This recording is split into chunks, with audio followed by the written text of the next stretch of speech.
جدوں یہ دو دریا ملے حضرت عبدالمطلب والا چشمہ جاری ہو گیا، ایک طرف مدینے والا مصطفیٰ آ گیا، دوسری طرف شیر خدا اللہ کا شیر علی المرتضیٰ آ گیا۔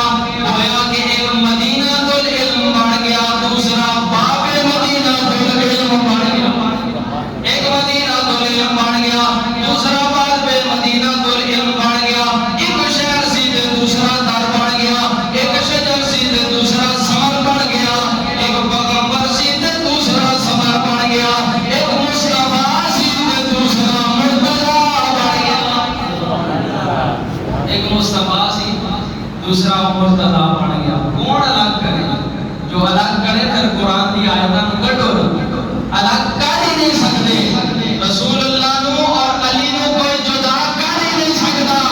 ایک پاسے پیغمبر مصطفیٰ نے، دوسرے پاسے شیر خدا علی المرتضیٰ، ایک پاسے نبی ہے، دوسرے پاسے علی مرج البحرین، انہاں دا سلسلہ آگے بڑھ گیا، دو بحر جاری ہو گئے، ایک بحر دا نام علی ہو گیا، دوسرے بحر دا نام فاطمہ، پھر دو دریا چلے، ایک دا نام علی ہو گیا، دوسرے دا نام مدبلال، اکھیاں جو جھکا کے اکھاں وچ شرم پیدا کر کے، دوسرے دا نام سیدہ فاطمہ ہو گیا۔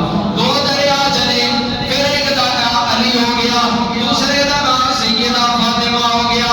یہ دو دریا چلتے چلتے مدینہ منورہ مسجد نبوی اندر آ کے مل گئے، یعنی اندر تیار ہو گیا، علی پاک دا نکاح سیدہ فاطمہ نال ہو گیا۔ گویا یخرج منہم اللؤلؤ والمرجان، گل کتوں شروع کیتی ہے، مکانی کتے وے، یخرج منہم اللؤلؤ والمرجان، انہاں جو موتی نکل رہے ہیں، ہیرے نکل رہے ہیں۔ جدوں یہ دو دریا ملے، انہاں دا نکاح ہو گیا، ہن جل تک تیار مل گئے نے۔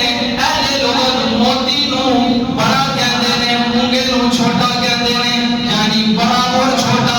جدوں یخرج منہم اللؤلؤ والمرجان، لؤلؤ والمرجان کہڑے نے؟ جدوں یہ دو دریا ملے، علی پاک تے سیدہ پاک دا نکاح ہو گیا، وچوں موتی کہڑے نکلے نے؟ ایک دا نام حسن ہے، دوسرے دا نام حسین، سبحان اللہ، ایک دا چھوٹا